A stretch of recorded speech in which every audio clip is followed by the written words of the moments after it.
नमस्कार दोस्तों, हमारे चैनल पढ़ाई पोर्टल पर आपका हार्दिक स्वागत है। दोस्तों, जैसा कि आप जानते हैं 13 जनवरी 2025 से 26 फरवरी 2025 तक महाकुंभ का आयोजन होने जा रहा है। आज 13 जनवरी है। आज से ही प्रयागराज में महाकुंभ का आयोजन होने जा रहा है। दोस्तों, क्या आप जानते हैं महाकुंभ में साधु संत रातों रात गायब हो जाते हैं। कई साधु संतों के लिए यहाँ तक दावे किए जाते हैं कि वो जल के ऊपर चल लेते हैं। कई साधु संत वहां पर ऐसे ऐसे आते हैं जो भूत भविष्य और वर्तमान सब कुछ देख सकते हैं, सब कुछ बता सकते हैं। कई संतों के लिए तो यहाँ तक दावे किए जाते हैं कि इंद्रदेव, वरुण देव, अग्निदेव, सारे देवता उन संतों के आदेश को मानने को मजबूर होते हैं और भूकंप, सुनामी आदि बड़ी बड़ी आपदाओं को वो टालने में सक्षम होते हैं और उनके एक आदेश से आंधी, तूफान, सुनामी आदि आ सकती है और उनके एक आदेश से बड़ी बड़ी आपदाएं टल भी सकती हैं। दोस्तों, महाकुंभ के बारे में प्रारंभिक जानकारी अगर हम देखें तो हमारे ऋग्वेद के साथ साथ हमारे पुराणों में विष्णु पुराण है, पद्म पुराण है और स्कंद पुराण है। इन पुराणों में भी कुंभ मेले के आयोजन के बारे में जानकारी मिलती है। साथ ही साथ महाभारत में कुंभ मेले की जानकारी मिलती है। तो इस प्रकार से देखें तो कुंभ मेले का इतिहास बहुत प्राचीन है। ऋग्वेद में जब इसका वर्णन मिलता है, महाभारत में इसका वर्णन मिलता है, तो इसका मतलब ये बहुत प्राचीन समय से लगने वाला मेला है। लेकिन इसका ऐतिहासिक प्रमाण सबसे पहले 7वीं शताब्दी में चीनी यात्री हेनसांग के वृत्तांत में मिलता है। चीनी यात्री हेनसांग ने जब भारत यात्रा की थी तो उन्होंने अपने वृत्तांत में कुंभ मेले के आयोजन के बारे में लिखा है कि भारत में एक ऐसा भव्य आयोजन होता है। और साथ ही 1869 में मार्क ट्वेन ने भी कुंभ के मेले के बारे में अपनी बुक्स में लिखा है। मार्क ट्वेन ने लिखा है कि भारत में एक ऐसा विशाल आयोजन होता है जिसके बारे में शब्दों में बयान करना संभव नहीं है, इतना विशाल आयोजन होता है। दोस्तों, क्या आप जानते हैं कुंभ पूरे विश्व में एक सबसे बड़ा आयोजन है, एक सबसे बड़ा सम्मेलन है। 2013 में जो कुंभ का आयोजन हुआ था जिसमें एक ही दिन में एक ही स्थान पर 30 मिलियन लोग एक साथ इकट्ठे हुए थे, जो अब तक का इतिहास है। और इस बार के 2025 के महाकुंभ में 40 करोड़ लोगों का इकट्ठा होने का अनुमान लगाया गया है, जो एक विश्व का सबसे बड़ा आयोजन। भारत में ही नहीं, कहीं भी किसी भी देश में इतने लोग एक साथ कभी इकट्ठे नहीं हुए। पुराणों में एक कथा है समुद्र मंथन से संबंधित। दुर्वासा ऋषि एक बार दिव्य फूलों की माला लेकर इंद्रदेव के पास जाते हैं और इंद्रदेव को वो दिव्य फूलों की माला भेंट करते हैं। इंद्रदेव अपने घमंड में चूर रहते हैं और उस माला को लेकर ऐरावत हाथी के सिर पर रख देते हैं। ऐरावत हाथी के सिर पर से माला नीचे गिर जाती है और ऐरावत हाथी अपने पैरों से उस माला को कुचल देते हैं। यह देखकर दुर्वासा ऋषि क्रोधित हो जाते हैं, कोपित हो जाते हैं और वह क्रोधित होकर, कुपित होकर देवताओं की शक्ति क्षीण होने का श्राप वो दे देते हैं। उसके बाद से देवताओं की जो शक्ति है वो धीरे धीरे क्षीण होती जाती है और देवताओं की शक्ति क्षीण होने के कारण राक्षस उनके ऊपर हावी हो जाते हैं। स्वर्ग पर राक्षसों का राज हो जाता है। राक्षस देवताओं को परेशान करने लग जाते हैं, मारने लग जाते हैं। सारे देवता ब्रह्मदेव के पास जाते हैं। वो कहते हैं कि समुद्र मंथन ही इसका एकमात्र उपाय है। समुद्र मंथन से अमृत निकलेगा और वो अमृत पान करने के बाद आपकी शक्ति वापिस आ जाएगी। लेकिन समुद्र मंथन के लिए राक्षसों का सहयोग की जरूरत थी। देवताओं और राक्षसों के बीच में समुद्र मंथन के लिए समझौता हो जाता है और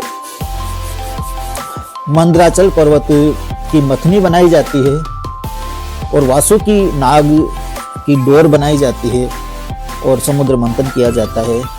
समुद्र मंथन से 14 रत्नों की प्राप्ति होती है। विष समुद्र मंथन से निकलता है, जो 14 रत्नों में से एक रत्न माना गया है और भगवान शंकर उस विष को ग्रहण करते हैं। इससे भगवान शंकर का जो कंठ है वो नीला हो जाता है और तभी से उनका नाम नीलकंठ महादेव पड़ता है। लक्ष्मी जी निकलती है जो विष्णु जी का वरण कर लेती है सुरभि यानी कामधेनु भी समुद्र मंथन से निकलती है, मदिरा निकलती है, वारुणी, वारुणी यानी मदिरा। तो राक्षस मदिरा का पान करते हैं और मदमस्त हो जाते हैं और लास्ट में निकलता है अमृत। राक्षस मदिरा पान करते हैं और देवता अमृत पान करते हैं। और इसी बीच राक्षसों को पता लग जाता है कि देवता हमारे साथ छल कर रहे हैं, तो राक्षस अमृत के घड़े को लेकर भग जाते हैं। देवता उनका पीछा करते हैं, दोनों के बीच में महायुद्ध होता है। ये युद्ध 12 दिन तक चलता है। देवताओं का 12 दिन और हमारे 12 वर्ष बराबर माने गए हैं। 12 वर्ष में एक बार कुंभ मेला का आयोजन होता है। कहा जाता है कि इस युद्ध के दौरान विष्णु भगवान गरुड़देव को आज्ञा देते हैं और गरुड़देव उस अमृत कुंभ को लेकर उड़ते हैं और इसी दौरान 4 बूंदे अमृत की पृथ्वी पर अलग अलग जगहों पर गिरती है। जो 4 जगह है जहां पर ये अमृत की बूंदे गिरी थी, प्रयागराज, हरिद्वार, उज्जैन और नासिक, इन 4 स्थानों पर अमृत की बूंदें गिरती है और इन चारों स्थानों पर कुंभ के मेले का आयोजन किया जाता है। प्रयाग में गंगा यमुना सरस्वती के संगम स्थल पर, हरिद्वार में गंगा नदी के किनारे, उज्जैन में क्षिप्रा नदी के किनारे और नासिक में गोदावरी नदी के किनारे कुंभ का आयोजन किया जाता है। प्रत्येक स्थान पर 12 वर्ष में एक बार कुंभ का आयोजन होता है, यानी प्रत्येक 3 वर्ष बाद कहीं ना कहीं कुंभ का आयोजन होता है। तो साथ ही साथ हरिद्वार और प्रयाग में अर्ध कुंभ का आयोजन भी होता है, जो 6 वर्ष में एक बार होता है। कुंभ के आयोजन की जो तिथि है वह सूर्य, चंद्रमा और बृहस्पति जब एक विशेष ज्योतिषीय योग में होते हैं तब कुंभ का आयोजन की तिथियां निर्धारित की जाती है। जब सूर्य मेष राशि में होते हैं और बृहस्पति कुंभ राशि में होते हैं तब हरिद्वार में कुंभ मेले का आयोजन होता है। जब सूर्य देव मकर राशि में होते हैं और बृहस्पति वृष राशि में होते हैं तब प्रयाग में कुंभ का आयोजन होता है। और जब सूर्य और बृहस्पति दोनों सिंह राशि में होते हैं तब नासिक में कुंभ का आयोजन होता है, जिसको सिंहस्थ भी कहा जाता है। और जब सूर्य मेष राशि में और बृहस्पति सिंह राशि में होते हैं उज्जैन में कुंभ का आयोजन किया जाता है। कुंभ का जो सबसे बड़ा आश्चर्य है वो है वहां की नागा साधु। नागा साधु जो गुप्त साधना और रहस्यमयी जीवन और कठोर तपस्या के लिए जाने जाते हैं। ये नागा साधु किस प्रकार से तपस्या करते हैं, कहाँ रहते हैं, किसी को पता नहीं है। ये केवल कुंभ में ही लोगों को दर्शन देते हैं। कुंभ के समय ये कहाँ से आ जाते हैं किसी को नहीं पता, और बाकी दिनों में कहाँ रहते हैं किसी को नहीं पता। कुंभ का जो सबसे बड़ा आकर्षण होता है ये नागा साधु ही होते हैं। नागा साधुओं के बारे में कई सारी भ्रांतियां भी प्रचलित है, कई सारी कहावतें हैं, कई सारी कहानियां हैं जो हमें सुनने को मिलती है कि नागा साधु जो है वो लाश खाते हैं, शमशान में तपस्या करते हैं, भूत प्रेतों के संग रहते हैं। इस प्रकार की कई सारी कहानियां, कथाएं हमें नागा साधुओं के बारे में सुनने को मिलती है। इसमें कितनी सच्चाई है, क्या क्या चीज़ें सत्य है, क्या क्या झूठी है, इसके बारे में कोई नहीं जानता है। क्योंकि नागा साधु जो है वो बिल्कुल गुप्त रहकर अपनी तपस्या करते हैं, तो उनके बारे में जनता को ज़्यादा कुछ पता नहीं है। जितनी भी बातें फैली हुई है इनमें कुछ सच्चाई होती है, कुछ भ्रांतियाँ होती है, लेकिन डेफिनेटली कोई नहीं कह सकता कि वास्तव में नागा साधु क्या करते हैं, कैसे रहते हैं, क्या खाते हैं। कुछ नागा साधुओं के स्टेटमेंट आते हैं कि हम लाश खाते हैं, तो ये उनका एक धार्मिक क्रियाकलाप का हिस्सा बताते हैं। लाशों के साथ रहना, लाशों को खाना, मांस खाना, मदिरा का ग्रहण करना, ये सब उनकी दिनचर्या का हिस्सा हो सकता है। कई नागा साधुओं ने ये बात एक्सेप्ट भी की है।